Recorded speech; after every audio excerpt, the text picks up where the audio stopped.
Unstoppable Lady Gaga.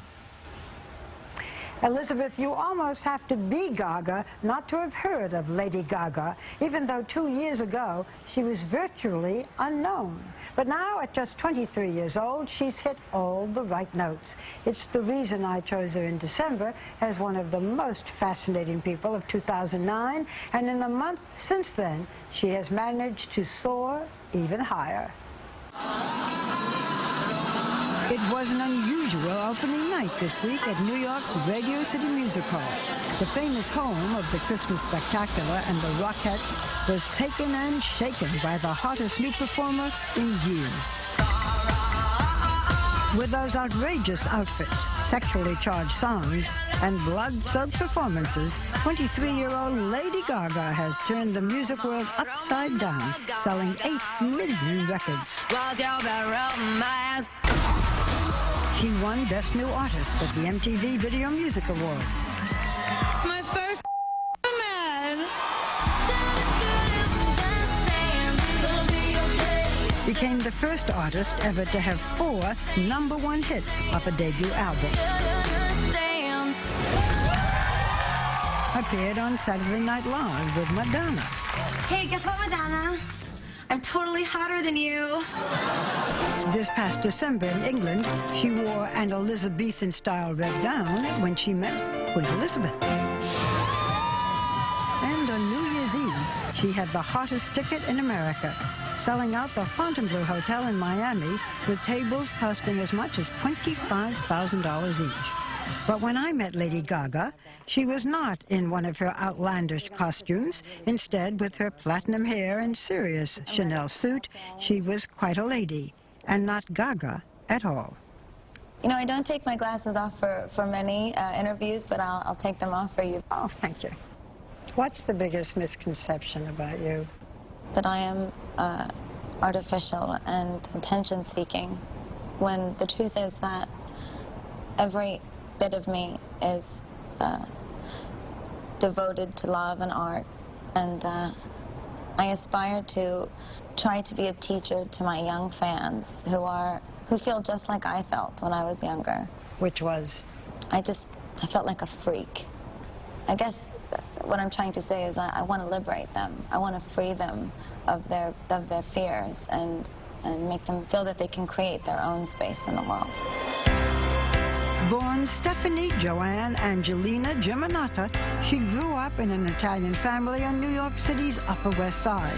She learned to play the piano as a child, and by age 13, started writing her own songs. Did you know at 4 and 5, as a very little girl, that you wanted to grow up and perform? I had this dream, and I really wanted to be a star. And I was almost a monster in the way that I was fearless with my ambitions.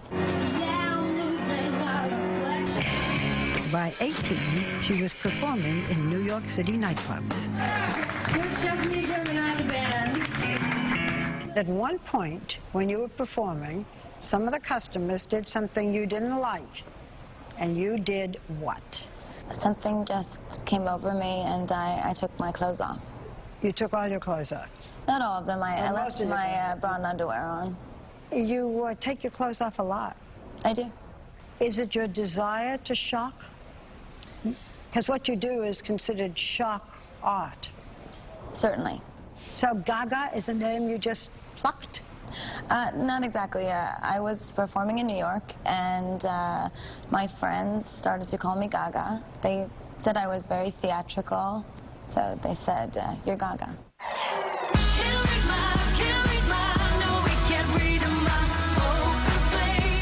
Then she landed a record deal, not only singing, but writing most of her songs as well. You had a big success with Poker Face.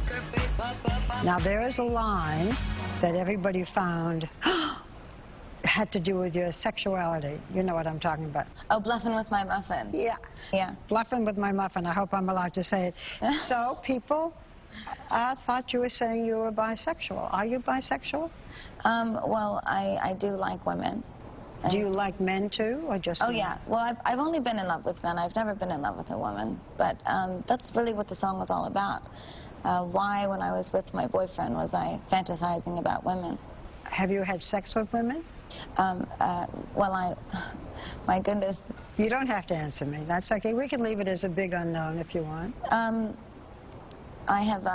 I've certainly had sexual relationships with women, yes. You know, there also is this strange rumor that you're part man, part woman. You've heard that rumor. Yes. True? No. Do you mind the rumor? No, not really. At first it was very strange, and everyone sort of said, that's really quite a story. But in a sense, I portray myself in a very androgynous way, and I love androgyny. So you like to blur that line? I like pushing boundaries. Pushing boundaries, bizarre outfits, and scantily clad performances, not exactly a father's dream for his little girl. It wasn't really so easy for my dad, especially in the beginning. I mean, we didn't talk for months after the first time he saw me play. And my mother told me that he was afraid I was, like, mentally unstable. But these days, he is totally supportive of her. And last year, she gave him an amazing gift, life-saving heart surgery. The doctors were telling us that with the condition that my dad had, he wouldn't have a heart attack. He would just drop dead. So I went home. I left work for a bit, and I said, you're not going to die in this house. And he had the operation. Yeah. I guess you could say I devoted myself so strongly to my music that for a while I forgot about my family. But I only get one set of parents. And I think I forgot about that for a little while.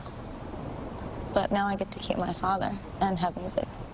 Daddy, I'm so sorry, I'm so sorry, yeah. Her family and career are now firmly in place, and it looks as if the sky is the limit for Lady Gaga. We're beautiful and dirty rich. You know, I perhaps shouldn't be so surprised, but I didn't expect to find a serious, articulate young woman. I think I've grown up a lot. You're not at all what I expected. You're much more. Thank you, Lady Gaga. Thank you. A week from Sunday, Lady Gaga will be performing at the Grammy Awards, where she's received 5 nominations, including Record, Album, and Song of the Year. All eyes will be on her, and you can see why. When 2020